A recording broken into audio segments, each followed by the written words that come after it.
problem that we have with this food insecurity that we have in the country.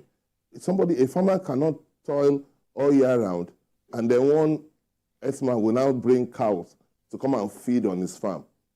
It's unacceptable. And damage the crops. Yes, and attacking Amotekun is something that's very dangerous. But we know the herdsmen, we know their antecedents. They are violent in nature. Okay. And it is important for Amotekun not to be discouraged, to make sure, because you see, it is important that in peacekeeping, you have to show that you have the capacity to keep peace. So Amotekun must double their efforts and make sure, because it is right of them to have done what they did. So if they arrested people who contravene an existing law in the state, that's it. Yes, they're on the right side of the law. So they should not get discouraged, but they must make sure that whoever is involved among the S-men were seek out and made to and brought to justice, because it is important to send that message. Amotekun has been able to do very well. Okay. If you remember that before Amotekun, Ondo State and Okeogun in Oyo was particularly playground for them. But for some time, Amotekun has been able to do well. But for them to attack Amotekun as a reprisal, which they used to do mostly in Bedway, in Plateau, when there's in Taraba, when anything is against their interest, they come and attack the place. So for them to be able to attack a security outfit is very dangerous. But I think they should not be discouraged. They should be able to show who is in charge in Ondo State. Jamiu, these are interesting times for us. And so you are wondering, in a 21st century world, as I said at the beginning, why would open grazing be the purview of some people? No, this characters. Sometimes you wonder if these things are deliberate. No, these characters, they don't have any respect for the rule of law, and I think that's the basis. Now, the background to the story was that on Friday, a young man got to his farm along that axis in Ondo State on the way to Ijutagbolu on a route to Ado-Ekiti. Was on his tomato farm, and these herders came, and they were grazing, and you can see how, you can imagine how expensive tomato is these days. And for him to see these cows, about 120 in number, feasting on its tomatoes. His sweat, yeah. On his sweat. He had to. They now sent distress signals to Amotekun. And Amotekun came, arrested the others as well as the cow. While taking them to Amotekun headquarters, the headsmen reinforced and started attacking the Amotekun officials. To the extent that they were throwing stones, shooting, and using dangerous weapons, dagger, and what have you. In the first instance, you were wrong. A video went viral, a similar video went viral over the weekend, where somewhere in Ekpe, Ekiti State, these cows were feeding on a maize farm. So the man was shouting, say, that's the video on our screen. Yeah. Feasting on, it takes 3 months for you from planting to harvesting of that's a maize farm. Yeah. For someone to now go there and use, these are well-cultivated ridges. When you reconcile what you're saying with the fact that former governor of Kano told herders, look, I have a ranch, come there. You wonder if these things are not deliberate. That is why, God bless the soul of Akeredolu. He was the one that initiated the ban on open grazing in the Southwest. And this is something I expect the federal government to have. This would have resolved a lot of issues in Benue. While we have this food crisis in Nigeria today is security issues and issues like this. That's it. That is why we have... You can link them. Yeah, I mean, they are interlinked. So I think these ones that have been arrested should be made scapegoats, and government should call their leaders, because they only listen to their leaders, the Miyetti Allah or whatever they are called. They should call them and let them send signals to their men to stop using their cows to graze on farmlands. Assuming the guy who owns that farm didn't call Amotekun, probably they would have killed him. It has happened in the past. Yeah. Oh, yeah. They would have resisted, they would have killed him. If he had resisted, if he didn't call Amotekun, and even look at, that's why the fact that Amotekun was called, and Amotekun won't come as just one person. I mean, they will come in like at least 4 or 5 of them. Yeah. They were still attacking armed security personnel. So it's totally uncalled for, it's condemnable, and it's something that, I mean, like the Amotekun commander said, those who are behind this will be brought to book. They should be brought to book so that you can serve as a deterrent to others. Mayor, as we take this home, our business here is to mold opinion and allow opinion decision makers to make their pick. What should we do from here? Yes, I think I want to appeal to the president for him to show courage and solve this problem once and for all. Because the problem that we have with the elders thing is because of the ethnic group that they are from. They are so powerful that people cannot force them to obey the law. You understand? Because at the time it was decided that there will be ranches, especially in most part of the north. The government decided on that, but they've not executed that decision. The president should show courage that, look, there must all the northern states, most states in the north will be assisted to build ranches in their state. So all these elders, yes, we are not saying you should not do your business or you should not do what you are used to, which is a cultural thing to them. But let's do it properly.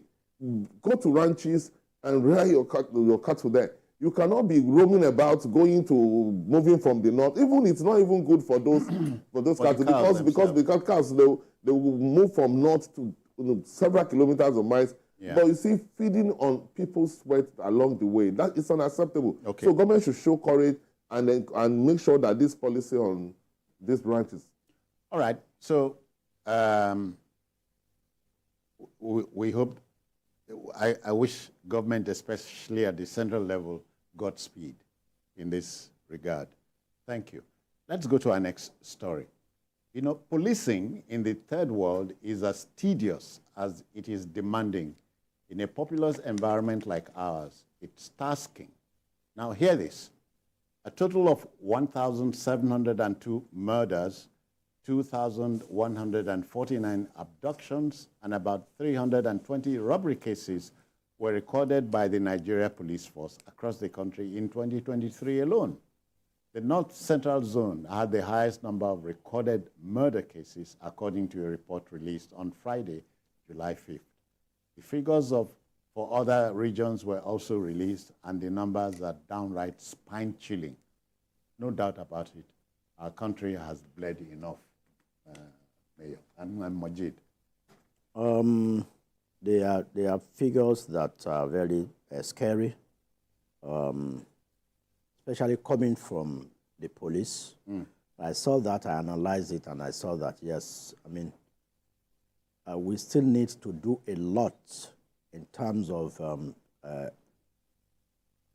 ensuring that we provide, we secure the lives and property of citizens. From that report, we could see that about 320 murder cases, 1,702 murder cases, 2,149 kidnappings, and 320 kidnap cases.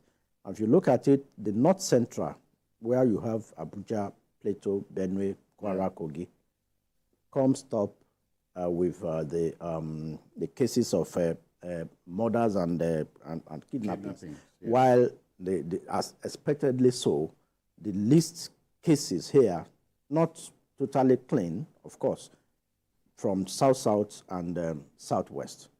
There are numbers that are quite scary. I mean, when you discover that 1,702 people were murdered in Nigeria in a year, and also 2,149 cases of abductions and kidnaps. Then 320 robbery cases all over the country. Our law enforcement agents should do more to ensure that these numbers... With these figures, Majid, they have their hands already full. Yeah, that's why we have a government in place. And the basic responsibility, the basic duty of government is to secure lives and property, so that we don't live in a banana island, because this is, even FCT has its own share of these cases of kidnap and adoptions. If you break it down into states, I mean, the FCT had its own share. I mean, about 36 cases of kidnap and robbery and murder recorded in the FCT. Yeah. I think we should give kudos to the law enforcement agents in Lagos, because from the breakdown, I think only about 5 cases of kidnap, I mean, was recorded for Lagos in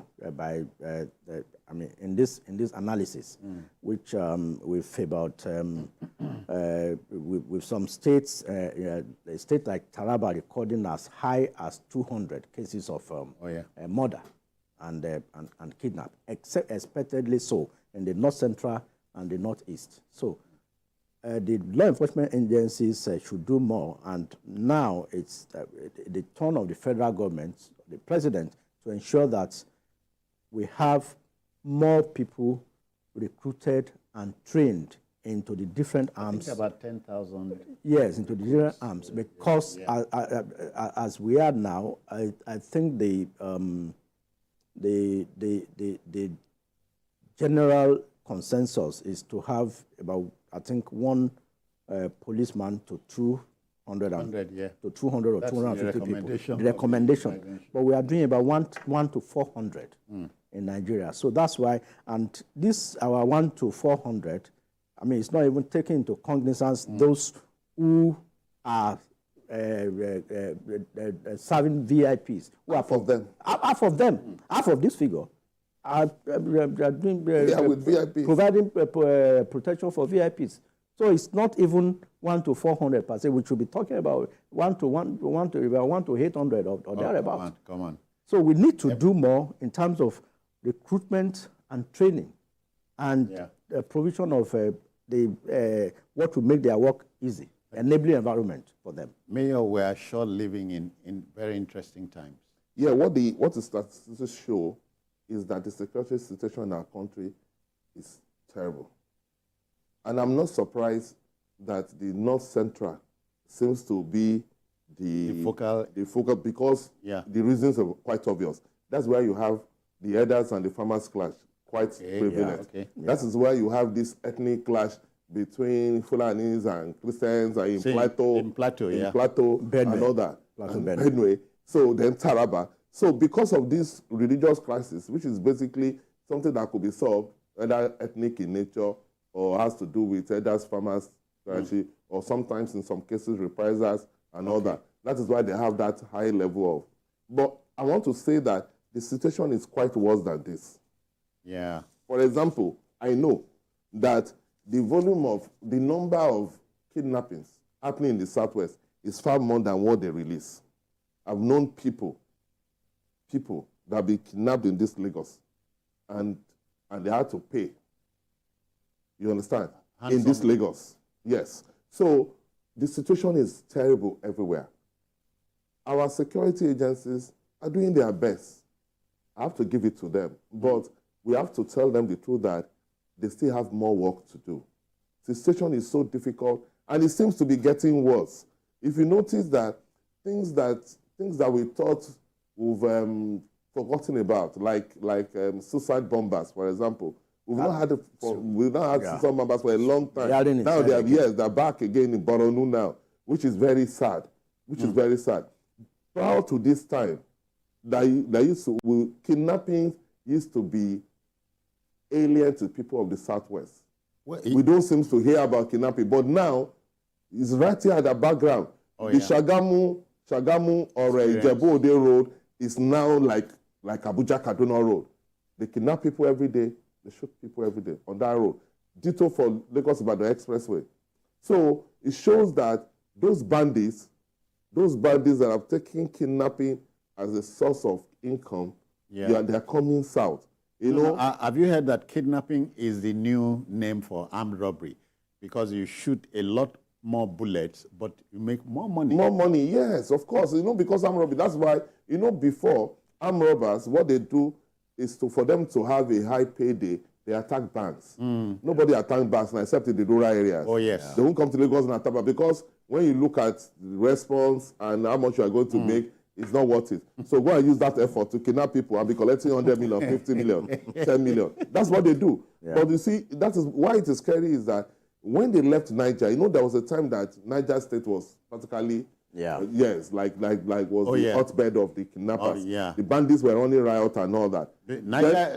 Niger has the largest. They were smoked out. At the time, they moved towards Okeogun area. That was one of the things that led to this agitation for Yoruba Nation and all that. But because of Amotekun, they were able to clip that thing for some time. But it seems it's really is ugly head again. Because when you look at different places, Lagos Ibadan Expresses, when you look at Shagamu, Ijebu Ode axis, we are getting reports. When you look at Ijebu, go to Ibadan, we are hearing cases of. So an expatriate was kidnapped right here in Lagos about 2-3 weeks ago. Oh, yes. Of course, it was later the Fulani brothers. The Fulani brothers. Oh, yes. Right. Yes, in Lagos. On that Tomela. We are very close to Faloma. Yes. So what I'm saying is that we don't seem to hear things like that before in Lagos. Even the other time that we have people that will come like that is when banks were attacked at a time and they were able to neutralize the gang. So I have to appeal to the security agencies to know that we cannot have, things are so difficult now for Nigerians. Yeah. The economy is in comatose. So if it's so difficult for us to feed, and then we now add insecurity to it to the level that it will come to what it used to be. It's like living in hell. It's like living in hell. So I know that the security agencies, they are overwhelmed, they are doing their best, but they have to do more. Because, like Majid said, the primary assignment of government is protection of life and property. All right. Nigeria Police, we thank you very kindly. Yes, but the situation demands that you remain on your toes. More than 24 hours a day, gentlemen. Okay, let's go to our next story. The budget appropriated to the National Assembly continues to generate comments across the country, but the figure is justified in some quarters. The spokesman of the Nigerian Senate, Yemi Adaramodu, has downplayed criticisms over wages earned by federal lawmakers. According to him, the National Assembly's budget is just a paltry 1% of the national budget. To Adaramodu, lawmakers are not earning what he terms humongous sums as salaries. For a fastidious population like ours, it's difficult to erase the impression. Majid, don't you think? I don't agree with him. Why I don't agree with him is that it's even ridiculous for you to say that the budget of the National Assembly is a paltry 1% of the national budget. That statement, with all respect, is irresponsible. Why is it irresponsible? Because members of the National Assembly are not up to 1% of the Nigerian population.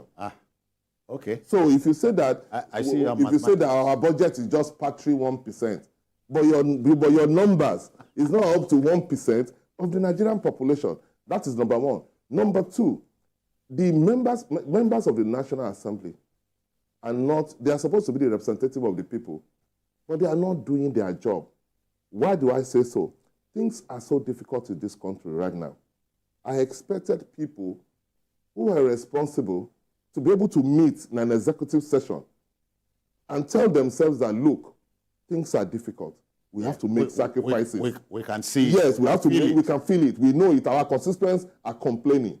So let us, for now, forget all these our jumbo allowances. I have worked in the National Assembly before. I had the privilege of being special advisor to Right Honorable Odofoswa Barra as the Senate President. So I know the system there. The money that the member of... You follow CHOP? No. No. Okay. And why are you working pro bono, man? No, tell us, Mayor. the money that they collect. Don't leave our brother alone. No, let's go. Don't let us be distracted. Don't let us be distracted. The money they collect, or not in the salary. Yes, they will talk about, the salary, but the allowances they collect. There's allowances for house. There's housing allowance. There is wardrobe allowance. Car. There is newspaper allowance. Vehicle. They even put vehicles for themselves. After they've collected sort of members, they will now say, we need vehicles for committee Official duty. Yeah. Give themselves a Land Cruiser or Prado or whatever. By the time you look at that, anybody that really sincerely wants to serve the people, because unlike executive, the president was elected, but these members of the National Assembly were the ones that were supposed to represent the people. They are nearer to the people. They know what the people are suffering. I expected that they will have sat down in an executive session where they take some decisions which they don't want to say, look, for now, let us forget all these our jumbo allowances and make this sacrifice. Let us forget about, yes, we need to do community work, but let's forget about this vehicle, buying this billion naira vehicle. That's it. Yeah. But they didn't do that. They didn't do that. They just believe that, there's no big deal what people are complaining. But you are going to look at the people you claim you are representing. I saw the convoy of the Senate president, and I saw that I don't know whether that's the only official car he has, but he was driving a Mercedes Maybach, luxurious vehicle, S-Class, top of the range of Mercedes S-Class. In a country where people cannot feed, and then you people kept spending money, and when people complain, you will say, why are they complaining? Even our budget is just partly 1% of that. That is nonsense. Majid, he is not speaking for you. You have a weigh in on the matter. No, I listened to the spokesperson of the Senate, who incidentally was my boss in Ekiti. He was chief of staff to the governor. I was deputy chief of staff. So I know him very well. He's a thoroughbred politician. And now it's like a 25-minute interview on a TV station last night, and it has gone viral. He explained that apart from the members of the National Assembly, the elected members, there are about 50,000 workers in the National Assembly, because which is a fact, and all the budgets are built into this same. But he was asked a critical question: how much do you earn in a month? He said we should go and find out, and I've been able to find out. And I will tell you, Senator Shehu Sani, who was senator between 2015 and 2019 from Kaduna, came out then when the heat was much, just like this, and said he was earning 750,000 per month with a 13.5 million allowance. That was between 2015 and 2019. I don't know if that has increased now. And the allowance per month, the 13.5 million, the highest the vice chancellor of a university who has put in, before you can become VC in the university, at least you must have put in about 20 years in the academics, because you must be a professor. Written articles and books. Yes, no professor earns up to 750,000 in any federal or state university. In fact, the starting salary of a professor is about 350,000, 400,000, which is equivalent to what permanent secretaries earn. So, 750,000 for a senator, yes, they are doing a lot of work, but then they have Each senator has about... Nothing, it's the allowance. Yeah, that's what I'm When saying. collecting 13 million. That's as at 2015 to Yes, it can 2019. even be more than that. And it is on record. I mean... Gentlemen, we are talking money, so let us make some money. Okay. Let's go on a commercial break. Okay. We'll be back. But please stay with us. We'll come back to this subject matter. Thank you.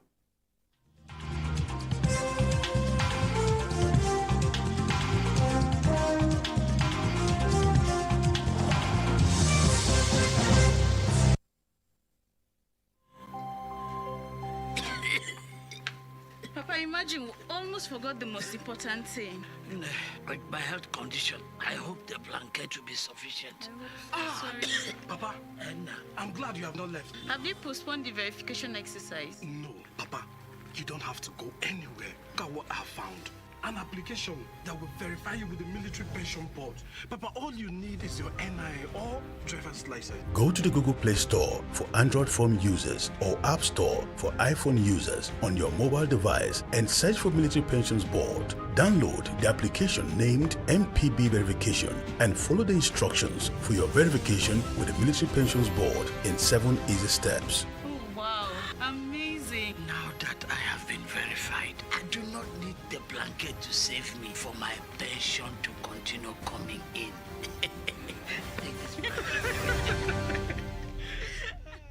Home and quality, wires and cables on. Home and come, light up your life. Home and want to light up your house. Home and want to give you better. Home and extraordinary wire. Home and cables, home and wires, home and quality, home and durable, home and capable.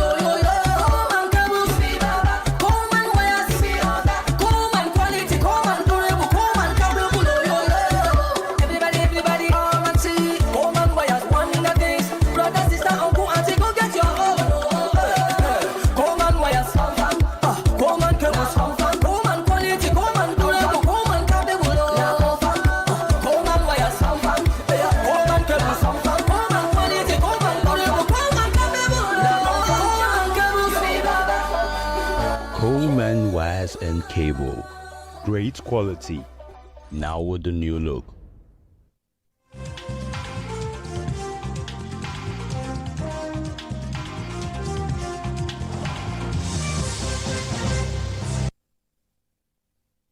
All right, folks, welcome back. Let's go back there.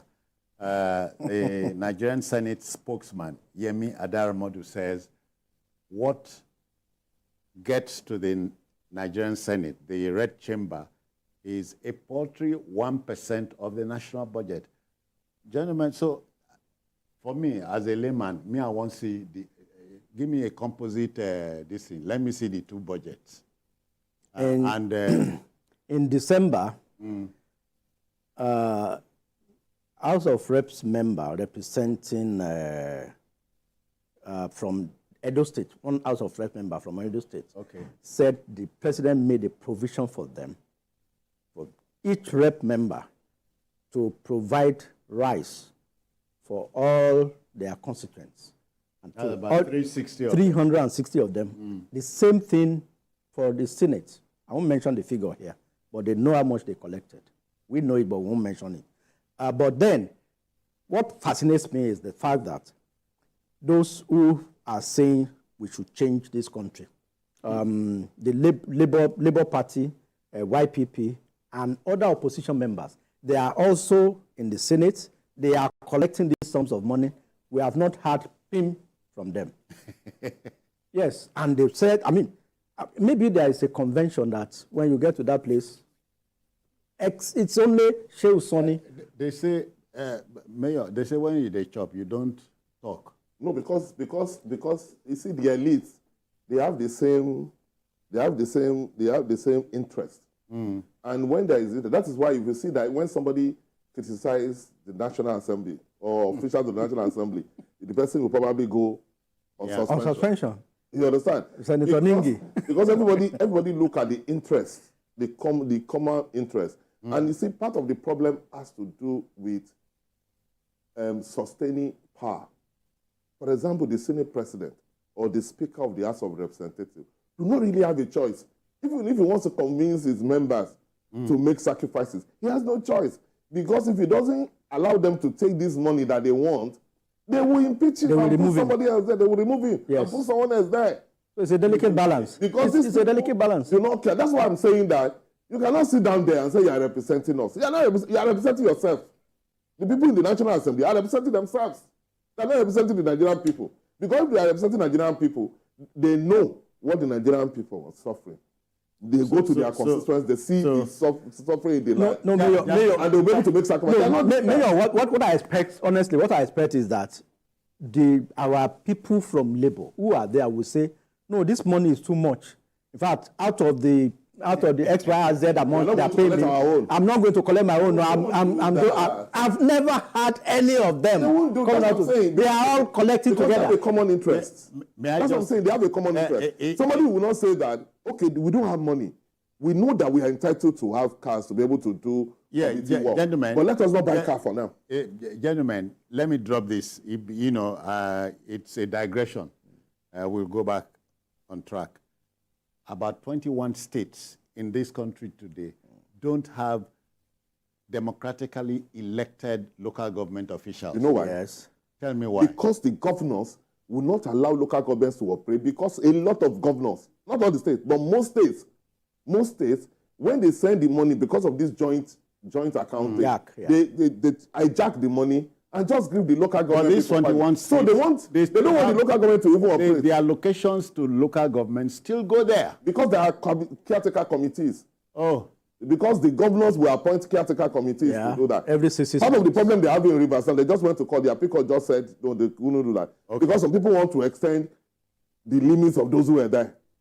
All right. Jamiu, in 30 seconds, because time is tight, how do you take the matter home? They should, the National Assembly members should sacrifice and at least say, for now, instead of collecting the Prado jeeps, which all of them now have, they should probably do Innocent Motors, or at least even say in the next 2 years we'll be using our private. Look at what is happening in Kenya. It's an eye-opener for all of us. The man has scrapped the funding for the office of the First Lady because of the protest that has erupted there. So I think we should also start that sacrifice from the executive and the legislature. They need to do that to show that, yes, you have our interest at heart. All right. Mayor, how do you bury this? My take is that Nigeria, we are living on borrowed times. We have problems. We don't have money. So members of the National Assembly and the executive should not live as if the way they were living before. Nigeria do not have money. Our economy is in dire straits. You must acknowledge that. And when you know that your economy is in dire straits, you know that Nigerians, everybody must make sacrifices for us to get out of this doldrum. And it must start from them. You cannot ask Nigerians to make sacrifices and then you are not. That is unacceptable. It does not gel. Yes. Thank you. Thank you very much. Okay. Let's look at our last but not least story. You know, the global pandemic, if you remember, COVID-19 may have come and gone with its attendant troubles. But back home in Nigeria, it's a tale of the absurd as the Independent Corrupt Practices and Other Related Offenses Commission, ICPC, has reportedly discovered that about 10 billion naira meant for development of vaccines is in a ministry's account long after the pandemic is gone. Even more distressing is the discovery of 100 million naira slated for the Wi-Fi that was lodged in an employee's account. For us here, the offense has been committed. Suspects, I reckon, are known. Bringing them back to book is the next thing we await. Jamiu. The IMF provided $3.4 billion for Nigeria to fight the pandemic. To fight the pandemic. I mean, that's the way IMF did for most countries, and I think Nigeria was in the forefront of the fight against COVID with Lagos. Given our population. Yeah, no. Apart from that, it was from Nigeria, especially Lagos, that they discovered that people stand the risk of dying, more people stand the risk of dying if you put them in ventilators. It was from Lagos that they discovered that. Before then, they were just putting people in ventilators abroad, and they were just dying. So, but they were able to learn that. So IMF focused on Nigeria, released $3.4 billion. What did our people do with it? Out of the $3.4 billion, $10 billion was taken away from the office of the Accountant General of the Federation and kept in a ministry. This money, this $10 billion, was meant to develop vaccines to fight COVID. Yeah. This money, normally what they do is they move this money and keep it somewhere. COVID has gone, but thank God for the Professor Owasoye-led ICPC. Yeah. He was the one that started this investigation and discovered that after COVID, now said, what is this 10 billion doing here? And it's now directed that this 10 billion, normally when it is discovered like that, the normal procedure is for that money to be returned to the recoverables account of the ICPC. If it is EFCC, then you return it to EFCC's coffers, who now takes it back to central bank. But what did they do? For safekeeping. What did they do? They quietly returned the money back to the office of the Accountant General of the Federation, which is very wrong. The culprits who were involved in this are still going out freely, nothing done. As if that's not enough, another 100 million naira. I don't know the kind of Wi-Fi you want to do with 100 million naira.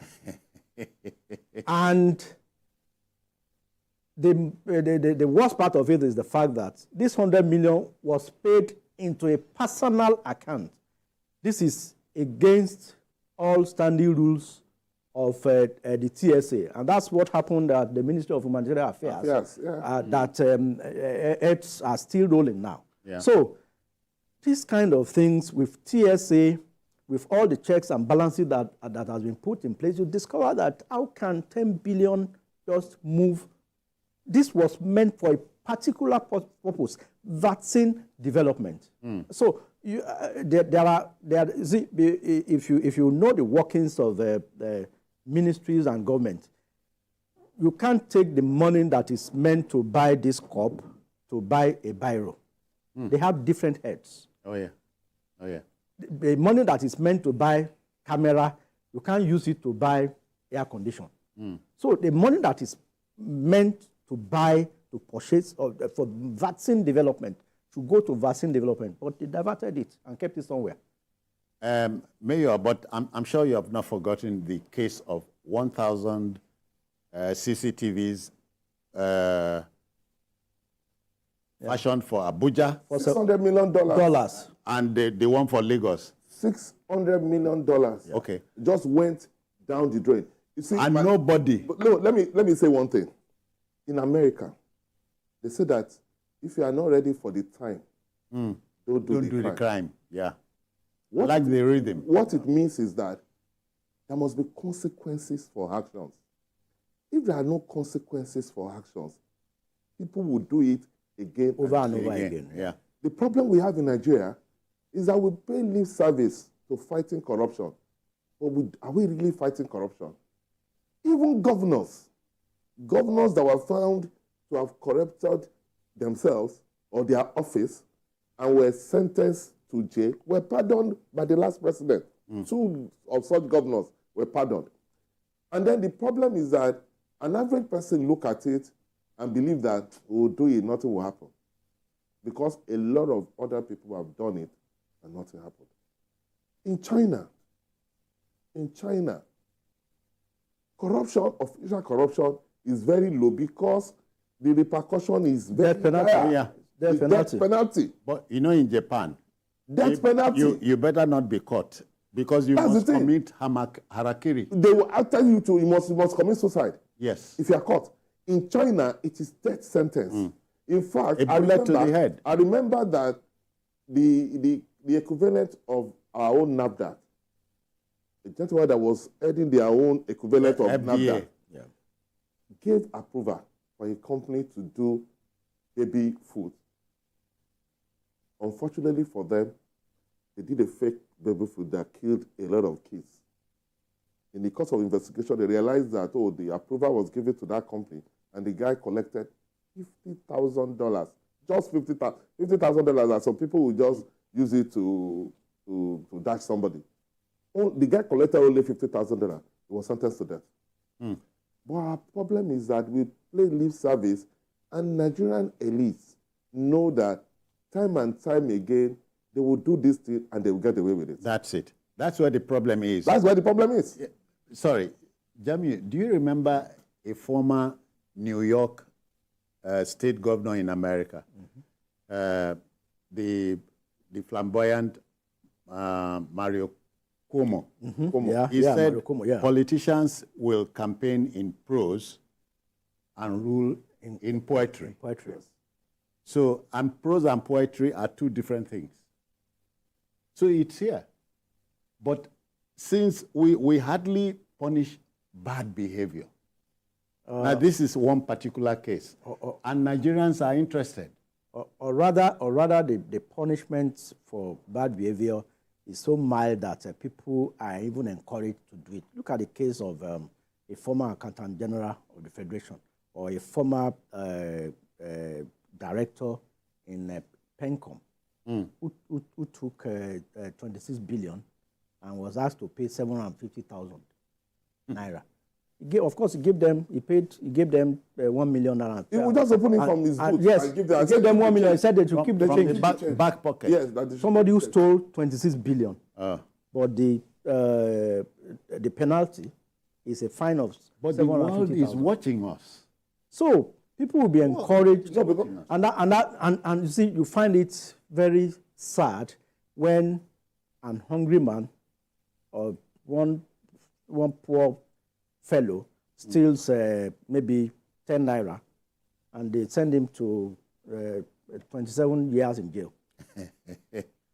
Or steals a telephone. Or steals a telephone and is awaiting trial for 15 years. So, in fact, in some places they will tell you, make sure you steal enough and budget for lawyers to be able to defend you. Yes. to be able to defend you. Yes. Because this 10 million, if not for ICPC, imagine how much would have been stashed away and kept in some... No, they will just wait for funny some place. time. Yes, now. That's what they do. COVID is and over. at that time, I think South Africa also wanted to do... So Nigeria were excited about doing our own vaccines and all that. And some people collected the money, didn't bother to do anything, put it in one ministry. Didn't do jack. And then they have this habit of paying money into people's accounts. That's one of the things they did in that humanitarian ministry, and they use it to siphon so much money. Yeah. And they will tell us, they've distributed so billion to vulnerable Nigerians. And you wonder, why are the people that you paid it to? So, like I said, it is important for us to know that there must be consequences for crime. Bad behavior. Or bad behavior. Yes. If there are not enough consequences, people will do it. An average human being, if he knows he can get away with something, he will do it. But I'm reminded in this connection of the statement of the late Attorney General of the United States. The brother was the president, JFK, Robert Kennedy. Robert Kennedy. He said, any country deserves the kind of law enforcement it practices, it promotes. Absolutely. So we we deserve it? Yeah, we deserve what is going on. Every country gets the government they deserve. Yes. That is right. So what is happening is not a miracle. That is what we deserve. That's who we are. That's the reality. That's who we are. Because you will see that somebody will appropriate to himself our collective patrimony. And you will see people from his area defending him and saying, no, there is persecution. Or you hear a crazy thing like, now lay him. That it is when our son got there now that they will now try to push him out, and they're saying he has done this. But it is important for us to look at our status books and make sure there are consequences for bad behavior. That is when we can discourage people from doing what they are doing. Because every day, people steal the kind of money you hear, and you are amazed why will anybody want to steal that kind of money? No. Are you surprised? Jamiu, do you remember a former British Prime Minister, David Cameron? He said something like, the type of money stolen in Nigeria. Yes, he did. If it happened in the UK would have gone down. And he added the which was very embarrassing at that time. He did. Very, and he was a serving prime minister. He said, very embarrassing. He said Nigeria is fantastically Corrupt. Oh, that's corrupt, yes. Yeah. we are fantastic. Yeah, but we are rich, but we are fantastically corrupt. Yes, we are. Somebody did an investigation, discovered that Nigeria had $64 billion stashed somewhere. A private investigator and approached a former president of this country that we have this money, so place. Let us go after this money. These are the people who kept the money there. The moment they mentioned those names, said they should forget about it. Ew. So you saw this in a film? which film? In real life? I mean, I want to be sure. The man granted an interview and he said this. Mayor, you are listening. It's still very much. It's still very much. We don't even need to discuss that. Let's look at. You know how much that has been recovered after Abacha. Let's take a quote from Abacha. Abacha was the head of state of this country, and several billions have been recovered from different accounts, and we are still collecting money long after it's gone. Imagine that level of, and it's not possible that it is all the accounts that they are still discovering more loot. So, and that is the way we are. People steal the kind of money they don't need, and they don't care because they know that there are no consequences. No, Mayor, that's what I'm saying. Governors that were jailed, only very few governors were jailed. Mayor, no, have you forgotten that this was after the government sat with the family and negotiated? Yes, not only the family. Yes, they negotiated with the family and negotiated with Bagudu. The now Minister for National Planning. Yeah, he was the first person that negotiated. He was the one that told them where these things are. Yeah, and they negotiated. In fact, recently he had a case in American court where they are still want to negotiate with him now to release some funds for him. The one of the ones that was given to him. Nigeria is just a show. So when we see things like this, some of us are not surprised because people do this kind of things. Nothing happens. The Beta Edu saga happened what month? And I think it happened last year. Late last year. Yes. We are in July now. We are still investigating. And Nigerians are asking questions. But what people will say is, they will soon forget about it. And life will go on. I don't think I'm enamored. Hold on. I'm enamored at this point to repeat what Mr. President told the Arewa team that went to visit him. He said, any minister that messes around, I will kick him or her. Of course, she has been kicked, but there should be consequences it's good to hear that, yes. It's good to hear that. In fact, the president had an opportunity to write his name in gold. Because, heck, apart from the second term, he really has nothing to lose. If he can write his name in gold and make sure that he clean it up. Because corruption is one of the major parts, and we are the home of corruption in Nigeria is NNPC. Nothing has been done there. Every day you hear stories, ridiculous stories. Now, they were floating some stories that, fuel is scarce because Nigeria is owing about 6 billion the payments on fuel and all that. We're always hearing stories. Even when we claim that we are not paying subsidy, every time we are hearing stories. So, but it's important for somebody to show courage to say, look, I will not accept business as usual. Things must be done properly. I'm not saying they should do it the way the EFCC is doing it, because EFCC, that's another story. Those ones are just, their chairman is saying one thing, the operatives are saying operatives are just using it to read themselves and just doing something and embarrassing the man. So I'm not talking about the EFCC style of doing things. but things should be done properly. People should know that there are consequences for bad behavior. We must stop people from, even if you can do that, that will help us a lot, because the amount of money that moves out from the official covers into private pockets is unbelievable. All right. A lot of people are looking forward to President Bola Ahmed Tinubu. All right. A lot of people. And like Mayor said, the NNPC, for example, in December, they told us they have reached mechanical conclusion of that refinery. This is July, not even diesel or kerosene. They've been saying that for 2 years. After spending $1.5 billion on turnaround maintenance. It's unacceptable. That story. Something must happen. Gentlemen, we must go. But we won't do that without thanking first Mayor Akikbelu. Thank you for your time. My pleasure being here. No less so, Majid Jamiu. Many thanks for your Thank you, citizen. intervention. Yeah, thanks. And that will just about do it for the show for today. If you missed any part of it, not to worry. Later tonight at 11 o'clock, there's a repeat broadcast. So join us then. On Sunday, we expand the field for you from between 1:30 and 3:30 p.m. Also know that we're on YouTube at youtube.com/TVC News Nigeria. I am Citizen Jones Hussein. Bye-bye now.